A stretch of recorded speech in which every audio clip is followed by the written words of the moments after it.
하나님의 말씀은 말라기 3장 13절에서 15절 말씀입니다. 구약성경 1330면 말라기 3장 13절에서 15절 말씀을 우리 한 절씩 교독하시겠습니다. 구약성경 1330면 말라기 3장 13절에서 15절 말씀입니다. 교독하겠습니다. 여호와가 이르노라, 너희가 완악한 말로 나를 대적하고도 이르기를 우리가 무슨 말로 주를 대적하였나이까 하는도다. 이는 너희가 말하기를 하나님을 섬기는 것이 헛되니 만군의 여호와 앞에 그 명령을 지키며 슬프게 행하는 것이 무엇이 유익하리요. 함께 읽겠습니다. 지금 우리는 교만한 자가 복되다 하며 악을 행하는 자가 창성하며 하나님을 시험하는 자가 화를 면한다 하노라 함이니라. 아멘. 할렐루야. 저에게 평강의 복을 기원하는 마음으로 샬롬 인사 나누시기 바랍니다. 샬롬. 샬롬. 우리가 사람이 마음에 있는 생각을 알 수가 없죠. 열길 물속은 우리가 들여다보지만 한길 사람 속을 알 수가 없습니다. 사람이 마음속에 있는 것을 헤아릴 수 있는 능력을 가리켜서 EQ라고 하죠. IQ하고 EQ의 차이. IQ는 지능지수, EQ는 감성지수라고 합니다. 어떤 사람은 IQ가 좋은데 EQ가 나쁜 사람이 있고, 또 IQ가 별로 좋지 않지만 EQ가 좋은 사람들이 있습니다. 그래서 데니얼 골만이라는 사람이 세상에 성공한 사람들, 출세한 사람들을 쭉 통계적으로 조사해 보니까 IQ가 좋은 사람보다는 EQ가 좋은 사람들이 더 성공하더라는 거예요.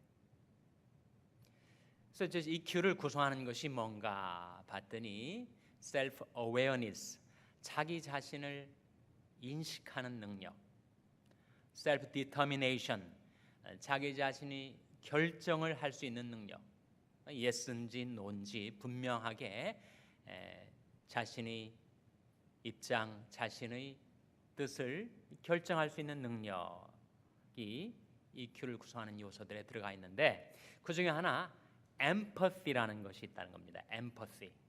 empathy가 뭐겠습니까? empathy는 안에라는 말과 path이라는 말은 겪는다라는 말인데, empathy는 결국 뭔가 사람 마음속에 들어가서 그 사람이 겪고 있는 것을 자기도 겪을 수 있는 능력. 그 사람이 지금 슬퍼하고 있는가 하면 나도 그의 마음에 겪고 있는 그 슬픔을 함께 공감할 수 있는 능력. 그 사람이 기뻐하면 그 사람이 기쁨을 또한 함께 공유할 수 있는 능력. 이게 바로 엠퍼시라는 거예요.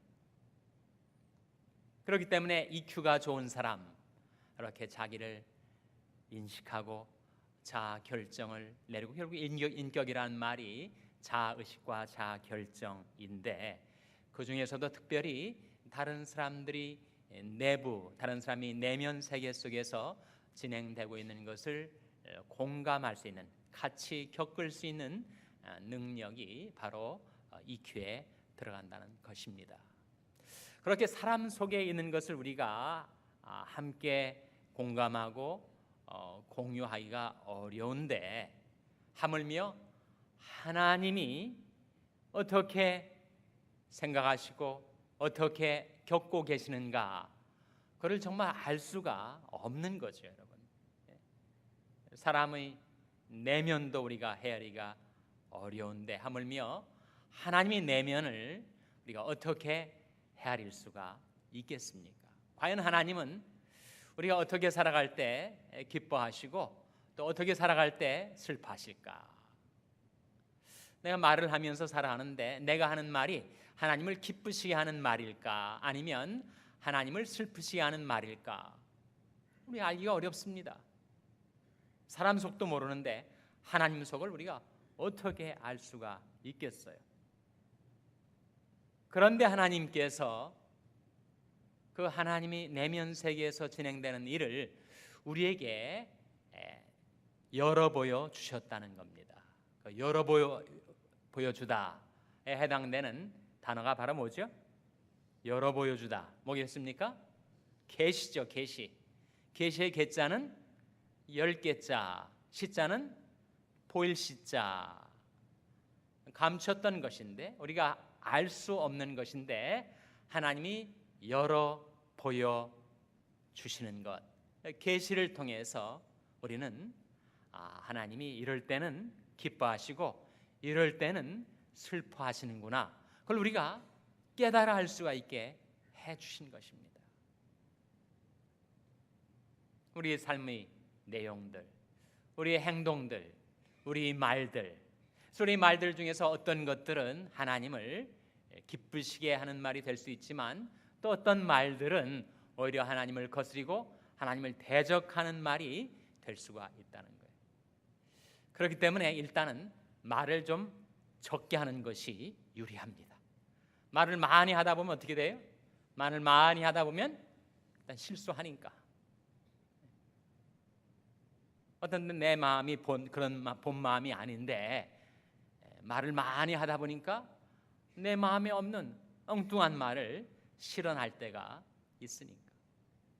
그래서 언어와 관계돼서, 말과 관계돼서 성경은 일단 말을 너무 많이 하지 않는 것, 다언하지 않는 것, 너무 발루블하지 않는 것을 권고하시죠.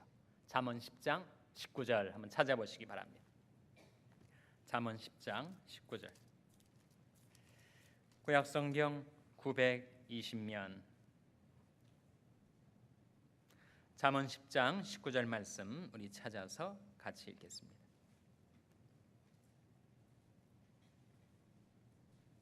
구약성경 920면 잠언 10장 19절 말씀 같이 읽겠습니다. 시작.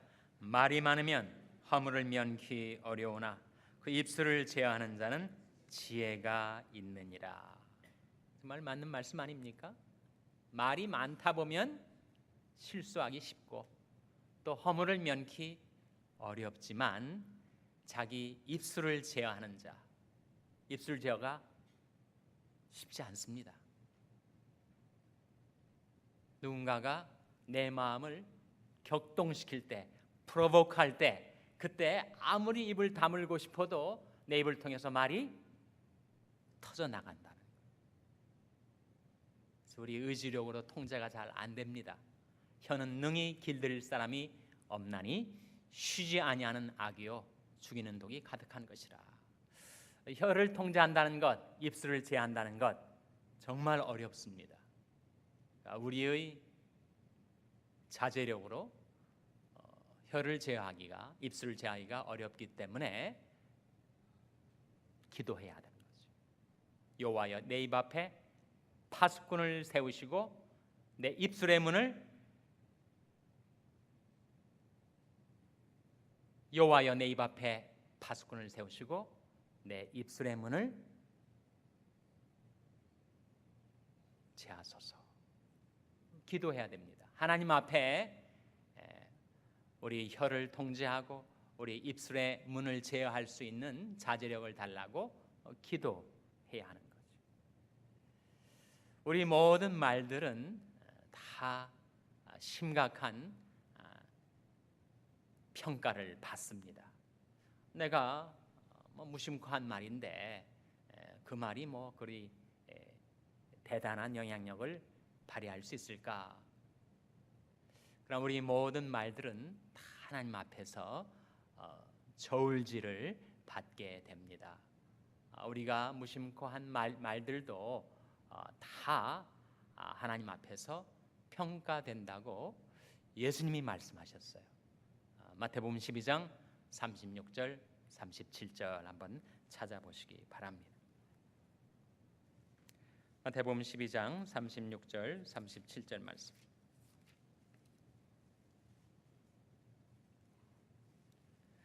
신약성경 19면 마태복음 12장 36절 37절 말씀. 찾으셨으면 같이 읽겠습니다. 마태복음 12장 36절 37절 같이 읽습니다. 시작. 내가 너에게 이르노니 사람이 무슨 무익한 말을 하든지 심판날에 이에 대하여 신문을 받으리니 내 말로 의롭다함을 받고 내 말로 정죄함을 받으리라. 그래서 우리 말이 참 중요하죠. 한마디 말, 그 말 때문에 내가 의롭다함을 받을 수도 있고 내가 한 그 말 때문에 내가 정죄를 받을 수도 있다고 하셨으니까 우리 한마디 말이 참 중요합니다. 근데 말을 너무 많이 하다 보면은 실수하고 실언하기 쉽기 때문에 성경은 우리에게 사람마다 뭐하기는 속히하고 뭐하기는 더디하라 그랬습니까? 사람마다 듣기는 속히하고 그 다음에 말하기는 더디하라. 사람이 얼굴을 들여다보면 얼굴에 뭐는 하나가 있고 뭐는 두 개가 있어요. 입은 하나가 있고 귀는 두 개가 있습니다. 잊어버리셨습니까? 거울을 본 것? 입은 하나고 귀는 둘이란 말이에요. 왜 하나님께서 창조주 하나님께서 그렇게 만드셨을까요? 말하는 것보다 듣는 것을 두 배는 더하라. 그렇게 해 놓으신 거죠. 저희 최정원 목사님이 새벽기도 인도하시면서 야고보서 말씀을 묵상하는 가운데 바로 야고보서 1장 19절 20절 말씀 가지고 설교를 하신 것 기억하신 분들이 계실 거예요. 사람마다 듣기는 속히하고 말하기는 더디하며 성내기도 더디하라. 사람이 성내는 것이 하나님의 의를 이루지 못함이니라. 그래서 말이 중요한데 특별히 하나님을 슬프시게 하는 말, 하나님을 대적하는 말이 있다는 거예요. 우리 알 수 없죠. 하나님이 계시해 주시기 전에는, 하나님의 마음을 우리에게 열어 보여주시기 전에는 내가 하는 말이 정말 하나님을 기쁘시게 할 말인지 하나님을 대적하는 말이 될지 알 수가 없었는데 하나님께서 오늘 말라기서를 통하여 이런 말들은 나를 대적하는 말들이다, 그렇게 우리에게 일깨워 주십니다. 오늘 본 말씀으로 돌아오시기 바랍니다. 말라기서 3장 13절 보시면 한번 같이 읽겠습니다. 말라기서 3장 13절 말씀 같이 읽겠습니다. 시작.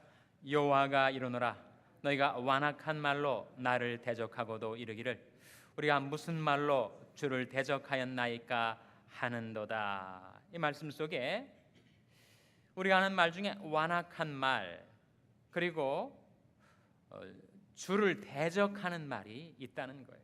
우리는 깨닫지 못하고 내가 무슨 말을 했다고 주를 대적하였나이까 하고 반문한다는 것입니다. 그러한 우리들을 향하여 하나님께서 이러한 말들이 나를 대적하는 말이 되는 것이다. 14절 15절에 일러주십니다. 같이 읽겠습니다. 14절 15절 말씀 시작. 이는 너희가 말하기를 하나님을 섬기는 것이 헛되니 만군이 여호와 앞에 그 명령을 지키며 슬프게 행하는 것이 무엇이 유익하리요.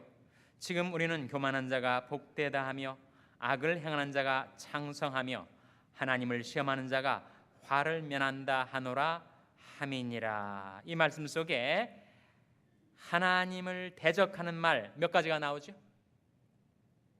14절 15절 두 구절 속에 이러한 말들이 나를 대적하는 말이 되는 것이다 라고 일러주시는 것이 몇 가지가 나옵니까? 여러분 한번 카운트 해보세요. 몇 가지가 나와요? 5가지가 나옵니다. 5가지. 그런 말들이 바로 하나님을 대적하는 말이 된다. 첫 번째가 뭐죠? 첫 번째가 하나님을 섬기는 것이 헛되다라고 하는 말. 하나님을 아무리 섬겨봤자 아무런 유익도 없고 소용도 없다.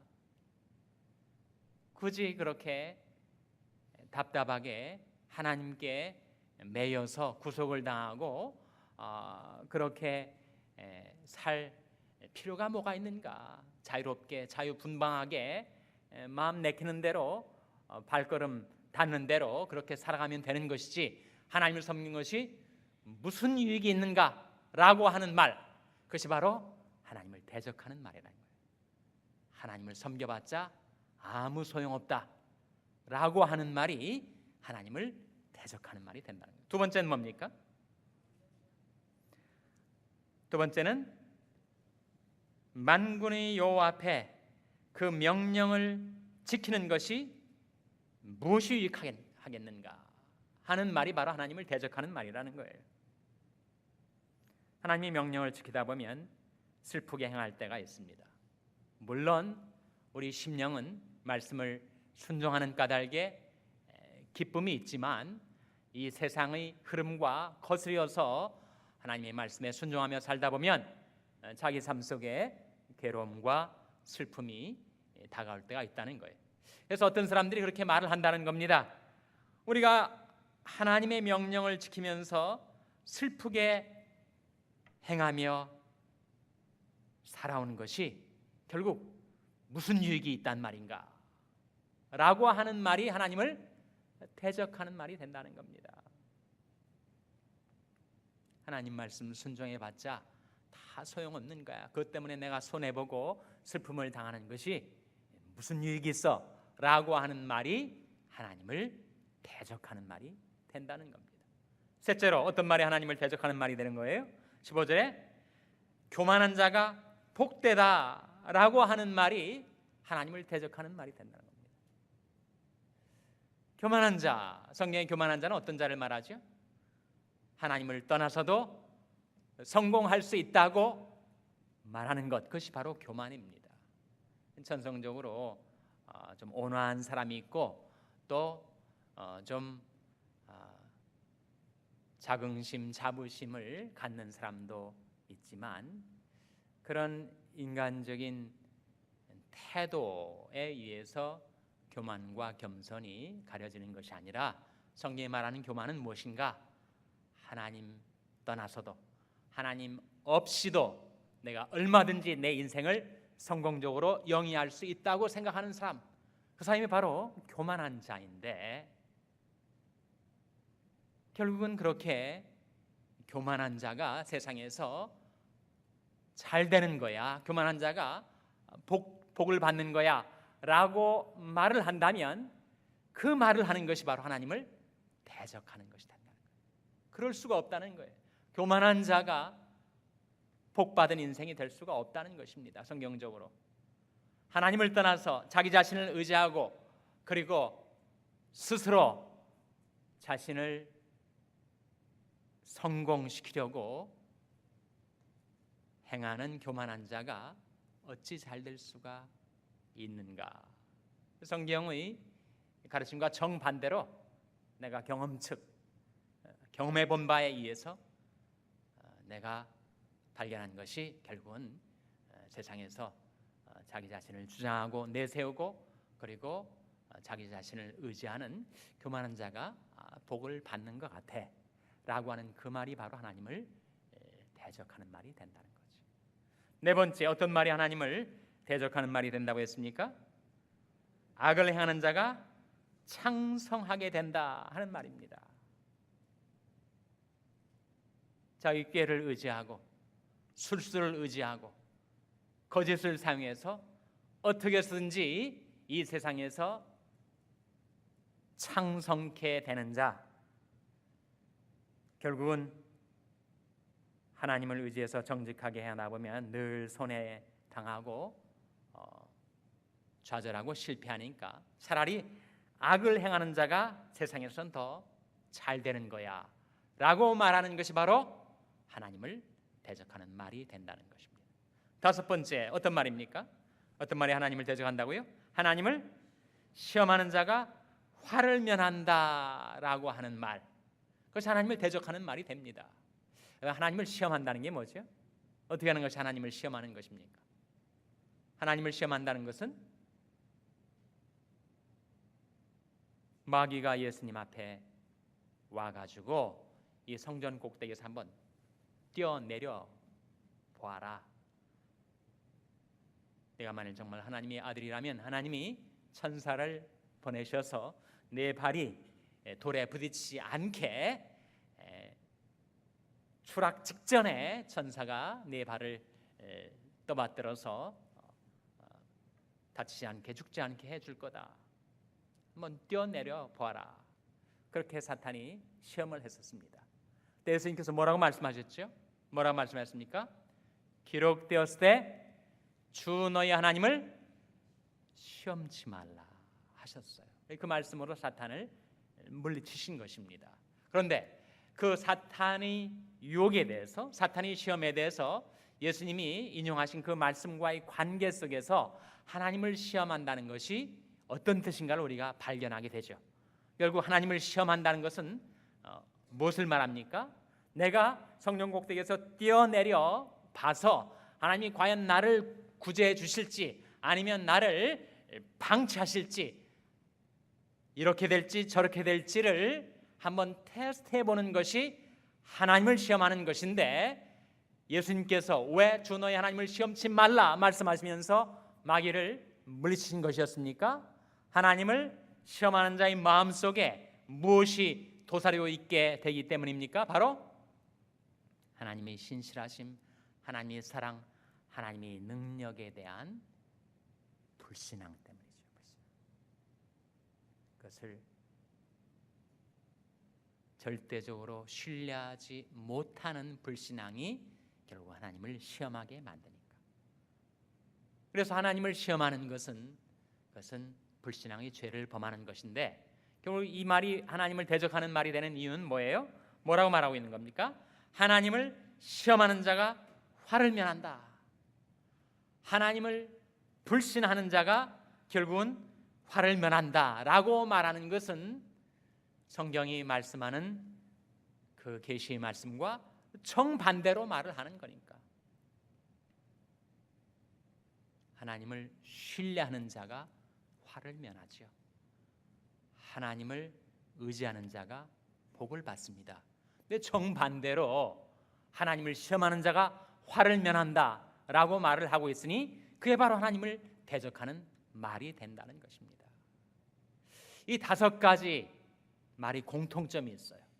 이 5가지 하나님을 대적하는 말에 공통점이 있습니다. 그 하나하나 속에 다 공통적으로 들어가 있는 것이 있습니다. 뭘까요, 여러분? 뭐겠습니까? 이미 힌트가 나왔는데 뭐겠어요? 바로 불신앙이죠. 불신앙. 우리에게 불신앙이 있을 때 우리는 그렇게 하나님을 대적하는 말을 하게 됩니다.